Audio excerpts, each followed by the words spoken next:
আপনার যদি নেটফ্লিক্সে অ্যাডোলেন্স ভালো লাগে তাহলে আপনি রিসেন্টলি রিলিজ হওয়া কিলিয়ান মার্ফির স্ট্রিপ মুভিটি দেখেন, যেটা দেখার পর হয়তো আপনি মেন্টালি খুবই ডিস্টার্ব হয়ে পড়বেন।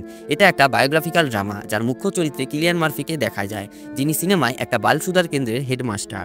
তাদের সেই স্কুলের একদিনের কাহিনী আমাদের মুভিতে দেখতে হয়, কিভাবে সে এবং তার স্টাফ সেই স্কুলটিকে সামলায় এবং তার ফলে তাদের কোন কোন সমস্যার মধ্যে দিয়ে বের হতে হয় এবং তাদের পার্সোনাল মানসিক চাপের অবস্থা আমাদের এই সিনেমায় এক্সপিরিয়েন্স করতে হয়।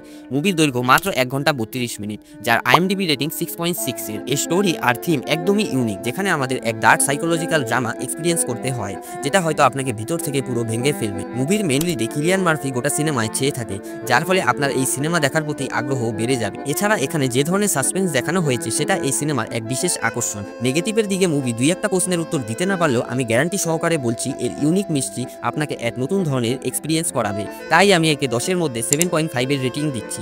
এখন আপনি যদি এই মুভি দেখে থাকেন, আপনার কেমন লেগেছে কমেন্টে জানাবেন।